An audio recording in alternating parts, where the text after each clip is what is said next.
वाद्यराव सुरजुसे आणि सचिव आणि संचालक मंडळ यांना पूर्णपणे निलंबित करण्यात यावं व पुढील कारवाई यांच्यावर 420चा गुन्हा दाखल करून आम्हाला न्याय देण्यात यावा।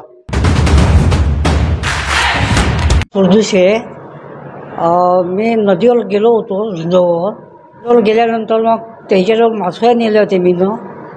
तर त्यानं सांगितलं मला का बाबा तुला 2 लाख रुपये देतो आणि तू पायजन पे, मी बाकीचे पोरीचे लग्न करन, असं तो माझ्यासोबत बोलला। अभी धरण आहे का हे 2020 मध्ये हँडओव्हर झाला आणि ते आम्ही मागणी केली होती विकास मत्स्य व्यवसाय संस्थेला मिळण्याबाबत, पण हे वाद्यराव सुरजुसेच्या दबावाखाली हे त्यांनी त्यांच्या संस्थेला लावून घेतलं, त्यांच्या उमेदवारी टाकून घेतलं। आमच्या संस्थेला असताना पण आम्हाला डावललं। आमची संस्था एक गरीब आहे, गरीब वर्ग आहे, मोलमजुरी करणारा वर्ग आहे, पण आम्हाला डावलून सन्यानी हे त्याने त्याच्या राजूरच्या संस्थेला लावून घेतलं। वास्तविक पाहता सावंगी हे गाव तलावापासून 2 किलोमीटर अंतरावर, राजुरा बाजार हे तलावापासून 11 किलोमीटर अंतरावर आहे। आमच्या जो सगळे पुरावे असताना वाद्यराव राजुरा बाजार यांनी साहेबाशीन काहीतरी गुट लावून सन्यानी हे त्यांनी त्यांच्या संस्थेला तलाव लावून घेतलं आणि हे जे आरोप करत आहे हे बिनबुडाचे आहे। दुसऱ्या संस्थेवर जे आरोप घेत आहे हे खरं नाही आहे। हे शासनाची दिशाभूल हे स्वतःच करत आहे आणि दुसऱ्याला म्हणतात की हे दिशाभूल करतात। काय तुमची मागणी आहे बोला।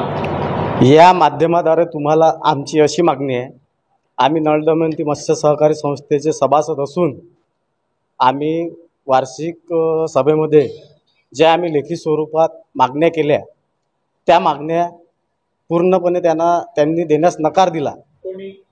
आमच्या संस्थेचे अध्यक्ष वाद्यराव सुरजुसे यांनी स्पष्टपणे नकार दिला। आमच्या मागण्या अशा होत्या का आमच्या संस्थेकडे दाबी तलाव आहे, दाबी तलावामध्ये किती रुपयाची मासेमारीची विक्री झाली व खरेदी किती रुपयाची बीज खरेदी झालं त्याबद्दल आम्ही माहिती मागितली होती, त्याबद्दल त्यांनी स्पष्टपणे नकार दिला। त्यानंतर आमच्या संस्थेकडे येणारा हॅचरी आहे 4 वर्षापासूनचं मत्स्यबीज केंद्र, त्याला मत्स्यबीज केंद्र म्हणते, त्याच्यापासून जे उत्पन्न आहे त्या उत्पन्नाची आम्ही बाजू मांडली असता त्यांना पण त्या गोष्टीसाठी पण आम्हाला स्पष्टपणे नकार दिला। त्यानंतर अप्पर वर्धा तलावाचा ठेका 6 वर्षासाठी आमच्या नळ दमयंती मत्स्य सागर संस्थेकडे होता। त्या 6 वर्षात कमीत कमी आमच्या संस्थेला नफ्याचं स्वरूप पाहिजे होतं, पण त्यांनी पूर्ण तोट्याचं स्वरूप दिलं। त्यानंतर दाबी तलाव 4 वर्षासाठी आमच्या संस्थेकडे आहे। त्यानंतर येणाऱ्या हॅचरीचं उत्पन्न 4 वर्षापासून आमच्या संस्थेला मिळत आहे। त्यानंतर संस्था बनली त्याच्या 2-3 वर्षापासून नावं बनवण्याचा कॉन्ट्रॅक्ट आहे। या 4 गोष्टीपासून संस्थेला उत्पन्न आहे, तरी आमचे अध्यक्ष सचिव संचालक मंडळ आम्हाला स्पष्टपणे सांगत आहे की सोसायटी पूर्ण तोट्यात आहे। आणि सध्या स्थितीत ज्या संस्थेकडे अप्पर वर्धा तलाव ठेका आहे त्यांच्या आता 4 वर्ष पूर्ण झाले, 4 वर्ष पूर्ण होऊन त्यांना 40 लाखाच्या वर नुसतं नफा आहे त्या संस्थेला, आणि आमच्या संस्थेला 6 वर्ष अप्पर वर्धा तलावाचा ठेका होता आणि 4 वर्ष दाबी तलावाचा ठेका होता, चालूच आहे यात, आणि येणाऱ्या हॅचरी पण आहे, नाव बनवण्याचा कॉन्ट्रॅक्ट पण आहे। या 4 गोष्टीपासून एवढं सारं उत्पन्न असून आम्हाला स्पष्टपणे सांगत आहे तोटा आहे म्हणून। या गोष्टीसाठी आम्ही अमरावतीला यार ऑफिसला मागणी केली। त्यांनी आम्हाला आता सांगितलं आम्ही अध्यक्षाला पत्र देणार आहे म्हणून, त्यावर काय दाद देणार ते आता पाहू। नंतर आम्हाला न्याय जर नाही मिळाला, आमचं हेच म्हणणं आहे जो भ्रष्टाचार झाला संस्थेमध्ये, जो काही भ्रष्टाचार झाला आहे त्यासाठी अध्यक्ष आणि सचिव संपूर्ण संचालक मंडळ हे निलंबित करावं आणि या वाद्यराव सुरजुसे आणि सचिव आणि संचालक मंडळ यांना पूर्णपणे निलंबित करण्यात यावं व पुढील कारवाई यांच्यावर 420चा गुन्हा दाखल करून आम्हाला न्याय देण्यात यावा, एवढंच बोलतो।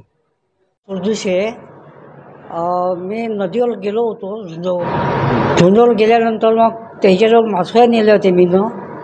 तर त्यानं सांगितलं मला का बा तुला 2 लाख रुपये देतो आणि तू पायजन पे, मी बाकीचे पोरीचे लग्न करन, असं तो माझ्यासोबत बोलला.